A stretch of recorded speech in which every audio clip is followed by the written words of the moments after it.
Today's Take 5 with the Saints, April the 15th, are two figures, again like yesterday, Damien and Marianne of Molokai.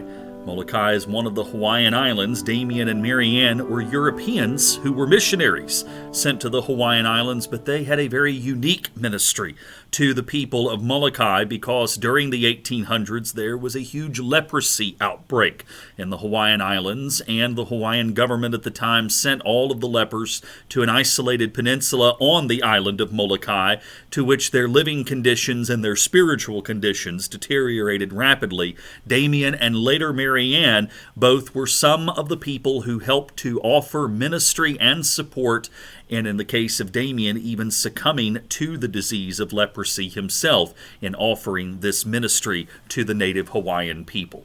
The scripture that goes with their feast day today comes out of Matthew chapter 11, verses 1 through 6.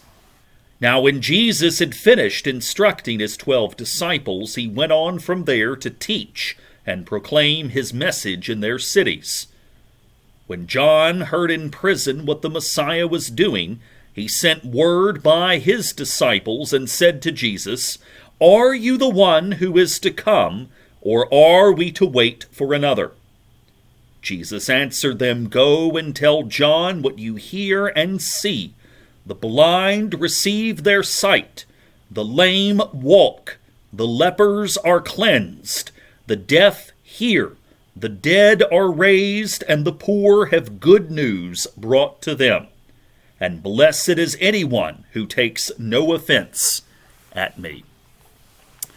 Damien was born Joseph de Veuster in Belgium in 1840. He was the son of a farmer, but he aspired to a religious education. At the age of 18, joined a community called the Congregation of the Sacred Hearts of Jesus and Mary, Roman Catholic, a small order there. He took his first vows at the age of 19, at which he adopted the name Damien, which was named after a 4th century saint of that name who was a prominent physician in the Arab lands in the 4th century.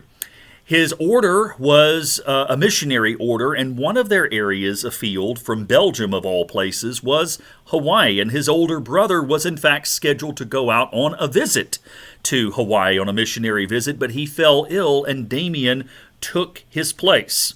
When he arrived in Hawaii in the early 1860s, the leprosy epidemic in Hawaii, or what is now known as Hansen's disease, was already in the throes of spreading rapidly, and many of those who were afflicted had been ordered by the Hawaiian king Kamehameha V to go to Kalaupapa, which was an isolated peninsula on the island of Molokai. And essentially, those people were left with minimal to no aid from the Hawaiian government. And while at first they seemed to get along fine, with no help and with no assistance of any kind from the outside, law and order began to break down. The health and welfare of the people, both as far as their material needs and their spiritual needs, began to suffer and deteriorate extremely rapidly. Damien was one of the first priests who arrived in that particular village named Kalawao, where he ministered, and that's where he stayed for the rest of his life. He proclaimed the gospel, but like all the good missionaries we have talked about and will continue to talk about in our calendar, he also helped them and showed them how to build houses. He also constructed an orphanage, a church, and a hospital for the needs of the people. He built a church, had worship, but also invited those with leprosy to come into his home. And eventually he himself contracted the disease, but up until the very end, when he was physically unable to do his work, he continued to offer his ministry until he finally died himself of the disease at the age of 49 in 1889. Marianne Cope was a German nun who ultimately was, from her religious vocation, became one of the Sisters of St. Francis after she immigrated to the United States, settling in Syracuse, New York. She was an administrator at St. Joseph's Hospital in Syracuse, where, among many things, she treated those who were known as undesirable patients at the time, including alcoholics and ironically, those with leprosy, which was not a very common thing, but yet there were still very isolated cases of it that would happen. Particularly people who had tuberculosis as well were also considered undesirables at the time. In 1883, she received a letter from a priest in Hawaii which asked for help managing the hospitals and ministry to leprosy patients. She arrived in Honolulu in 1883 and ultimately took over supervision of what was known as the Ka'ako Branch Hospital, which was essentially a triage center for all of the leprosy patients coming in from all over the islands. She also, during her time, opened a care center for the healthy children of leprosy victims, since by all intents and purposes, those children who had leper parents were essentially orphans, and so she wanted to make sure that they were taken care of. Next year, in 1884, is when she met Father Damien, and in 1886, when he contracted leprosy, she ministered to him when his illness essentially made him, like the people he ministered to, an undesirable among church and government leaders.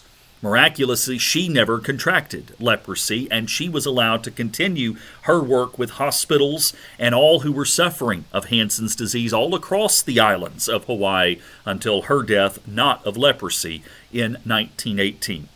It is a reminder to us that our call as saints of God often extend into places which, by any rational sense, are very dangerous places to be. To be in essentially a leper colony was in essence a death sentence, if not necessarily by contracting leprosy itself. Certainly in the case of Father Damien, not being allowed to do anything else because you had been around those people, the undesirables. It is a reminder that hearing Jesus' reply to the disciples of John the Baptist that go and hear what you have seen, that hope has been proclaimed and even the lepers have been cleansed. While obviously Damien and Marianne did not cleanse the lepers as far as eradicating the disease, they brought hope and a renewed sense of purpose to those who were otherwise isolated and ostracized from society. And for that, we remember them and give thanks for their faithful dedication to all of the children of God's kingdom here on this day. Thanks for joining me, and look forward to seeing you again tomorrow. Take care.